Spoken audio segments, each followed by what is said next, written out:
Good morning, everybody. My name is Chris Gata.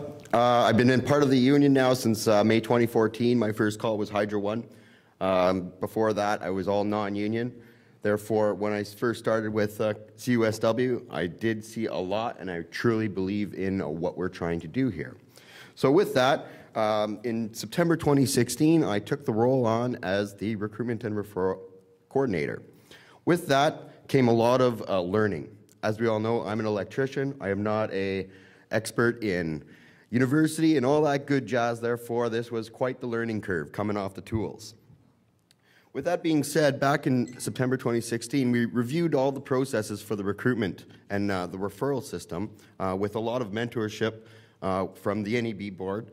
John Wabb had that position for a long time, and therefore, working with John, it was great to learn all the ropes and how the union functions all across Canada. So with that, I'm going to carry right on to today and go over some of the processes that have been revamped, and then actually have a quick discussion with the delegates that are here today about the upcoming future of CUSW employment. So basically, with 2018 up to today, we've revamped quite a bit of the process. We're trying to automate quite a bit of this so we can streamline and take off as much of all the paperwork, all the calling, all the old school stuff that we used to do and practice.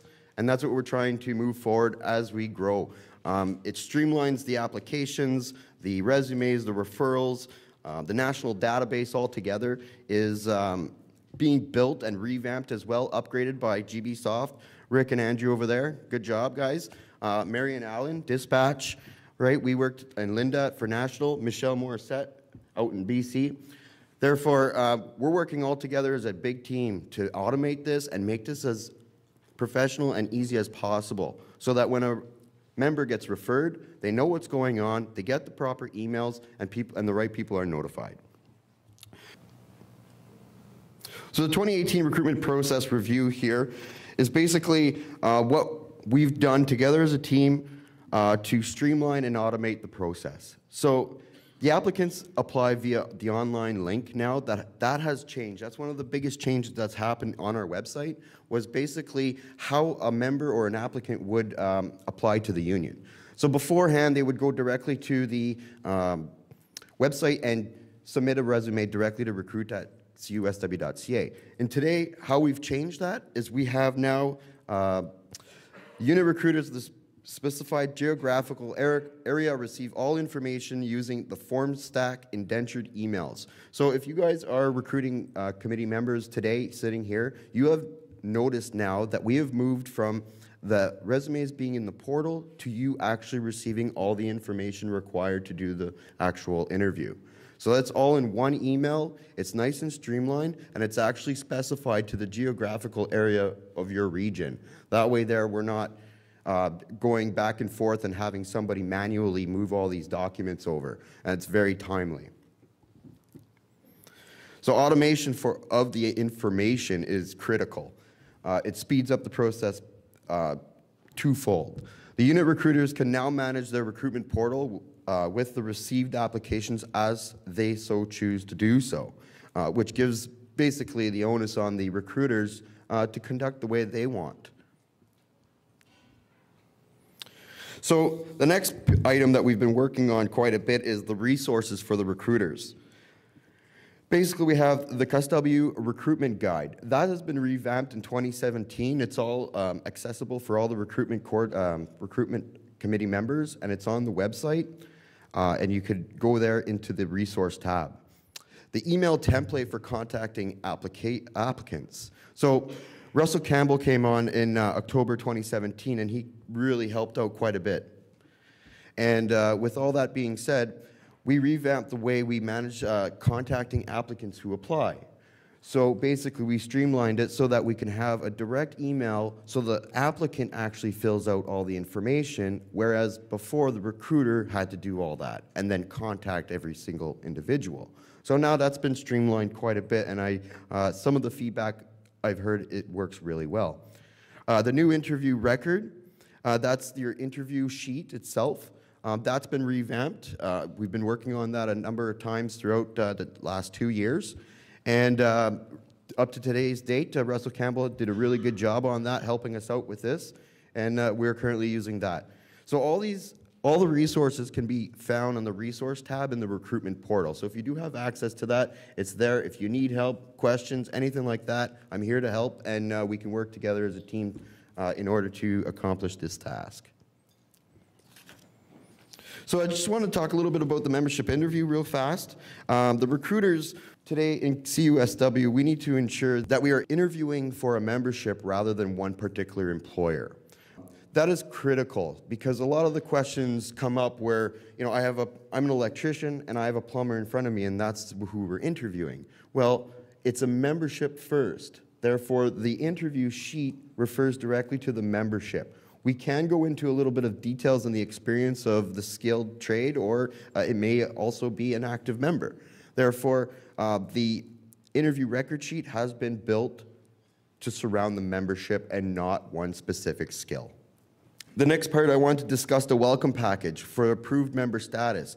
That's a very critical part in the process of becoming a member because there's a lot of information that a new applicant needs to receive. It could take almost an hour to just discuss on how we operate. So giving the most information to the new applicants is critical. And within the recruitment guide, there's a quick guide. There's a nice page where if you need to see it, I'll help out later. But you could read that, and it basically gives you the download on what needs to be said at the actual interview. And also, I want to stress the importance of the security clearance. Following my next slides are going to talk about our future and some of the areas that we need to do some recruitment in. And I'm going to put the delegates to the floor and ask for some help because as CUSW grows, we need to participate in order to meet the task that we have at hand. And also security clearance, very important. Take the lead. Take the lead Alliance Learning course. We have moved to that, making that essentially mandatory before taking a new call. So that gives the orientation and the bottom line of CUSW. In my opinion, it's very well put together. And it's a good starter for somebody who's coming in and has never been part of the union before. Discussion for us delegates. So this is where I want to talk a little bit and get everybody engaged and kind of show you guys what I'm dealing with. So applicant member retention. How can we retain applicant members if there's no new employment? Right? So as we continue to grow, we were going to see trends where we're going to require a large number of workers in order to sustain the jobs at hand. So with that being said, we need to come up with ways on how to make sure that we're engaging the members and how we can retain them so they're not just jumping ship and going off to the next job. As the nuclear industry continues to gain traction, how can we prepare for a demand of 400 members at once? Here's a quick chart for electricians' long-term forecast for the Bruce nuclear. So we can see in 2018 as it's happening, the blue and red, green. The green is where we're going to need to ramp up a little bit. When you look at us, so it's not very clear, but in 2019, we're going to see a spike. And at that spike, this is where we're going to have to really rely on our applicant member list, right? In order to fulfill a call for 400 people, we need the 400 people who are cleared in the first place. So that's where everything comes in hand, where everything works together here. The security clearances are needed, the recruitment's needed. So this is all things that we need to take into account and work together on. How can we engage our applicant members if they're not paying dues? So this is a good question to open to the floor, where as the applicant members are sitting there in our pool of people, in our portal, should we be engaging these new members directly into meetings without paying dues? And how do we get them to stay for the year that they don't have an employment or they have to sit on the applicant list? We have a lot of people who tend to stay on the list and wait for the perfect job, or they take any call and go right away, right? So that's definitely a big deal. So how can we engage our applicants that are sitting and waiting? Do we bring them to the meetings? Do we engage them? Do we invite them? These are all questions that we need to really solve. The Working Rules and Membership Committee is working very hard on that as well. Our future, the word of mouth is CustW's best method of getting the word out. We all know that. We do it every day, and we see it, actually. And then we're looking for all trades to fulfill our future. With that being said, we have over 30 contractors signatory to CustW. With that being said, we have many, many skills. We're a multi-blended skilled union. Therefore, we need to be able to supply for all employers. Therefore, plumbers, sheet metal workers, electricians, active members, everybody. We got to be able to bring these people to the table and actually have a process. And then last thing is I would really like to talk about inclusion. And that's a very big in today's society. Everybody wants to bring the change, right? The inclusion, let's bring people together. ASWA, CUSW, we're all together here. It's a very big organization that we have been working on for many years. I myself am a director on the Aboriginal Skilled Workers Association. I want to take a shout out to Errol.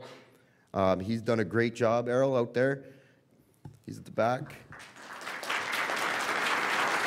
Errol's been a very good partner. He's done a great job, and he's been taking care of ASWA, and I really appreciate all the help and mentorship he's provided there. And that will basically conclude my presentation. So I'd like, if there's any questions at all, if we want to go over anything, we can have a couple minutes at the lunch break. So thank you very much.